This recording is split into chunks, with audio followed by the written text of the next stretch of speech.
Hi everyone, welcome to my channel. আমি দোয়েল। তো আজকে আমি দারুণ একটা মাছের রেসিপি নিয়ে চলে এসেছি, আর সেটা হলো মাছের তেল পেঁয়াজি। তো চলুন আমার কিচেনে রেসিপিটা শুরু করি। আর এটা আমি ছোট মাছ দিয়ে করেছি, আপনারা চাইলে এটা বড় মাছ দিয়েও এই রেসিপিটা করতে পারেন। এই রেসিপিটা করার জন্য আমি 3টে মাঝারি সাইজের মাছ নিয়ে নিয়েছি এবং সেগুলোকে ভালো করে কেটে বেছে ধুয়ে আমি পরিষ্কার করে নিয়েছি। এবার আমি মাছগুলোর মধ্যে সামান্য নুন আর সামান্য হলুদ মাখিয়ে এগুলোকে আমি গোল্ডেন ব্রাউন করে ভেজে নেব।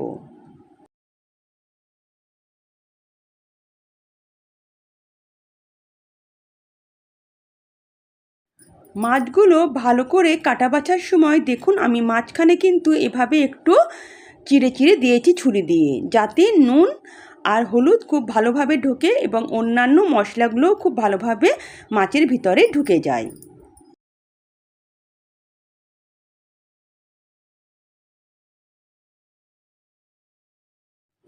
গ্যাস অন করে একটা ফ্রাইং প্যান বসিয়ে দিলাম। তার মধ্যে আমি 1 টেবিল চামচের মতন সাদা তেল নিয়ে নেব।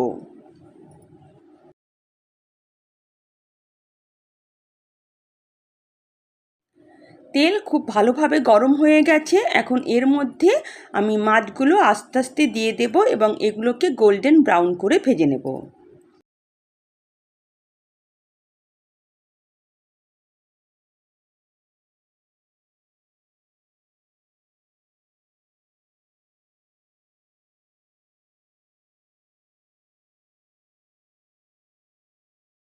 মাছগুলো খুব ভালো করে গোল্ডেন ব্রাউন করে ভাজা হয়ে গেছে।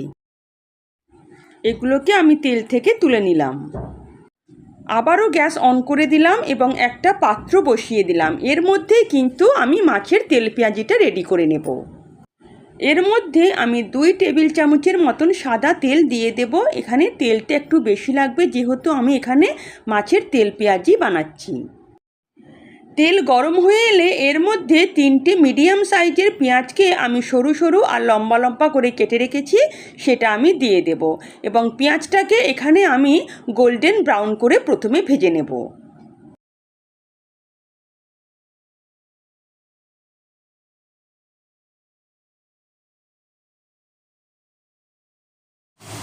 পেঁয়াজটা যখন হালকা বাদামি হয়ে আসবে তখনই এর মধ্যে 1 চামচের মতন আদা রসুন বাটা আমি দিয়ে দেব।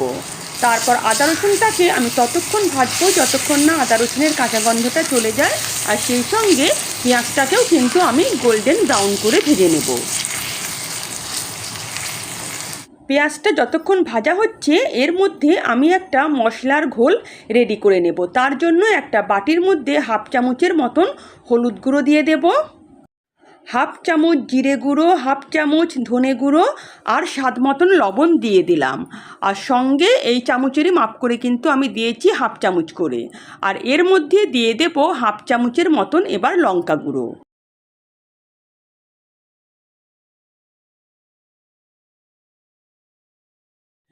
এবার জল দিয়ে এই মশলাগুলোকে সব আমি গুলে নিয়ে একটা মশলার ঘোল আমি রেডি করে নেব। এভাবে যদি মশলাটাকে রেডি করে নেওয়া হয় তাহলে কিন্তু বাটা মশলার মতন স্বাদ পাওয়া যাবে, মনে হবে যেন মশলাগুলো সব বাটা মশলা। এদিকে পেঁয়াজটাও কিন্তু বাদামি হয়ে এসেছে। এবার আমি মশলার ঘোলটা পেঁয়াজের মধ্যে দিয়ে দেব এবং আমি ততক্ষণ এটাকে ভাজতে থাকবো যতক্ষণ না মশলা থেকে তেল আলাদা হয়ে আসে।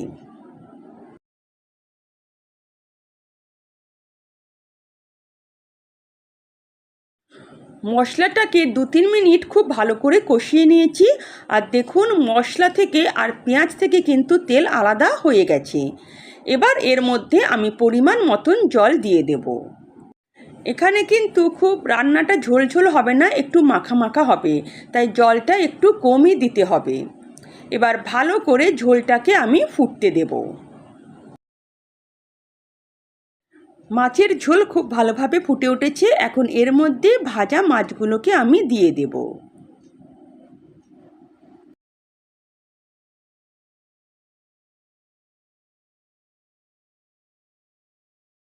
এবার মাছগুলোকে ভালো করে আমি ফুটতে দেব আর উপর থেকে আমি বেশ কিছু চেরা কাঁচা লঙ্কা এর মধ্যে দিয়ে দেব।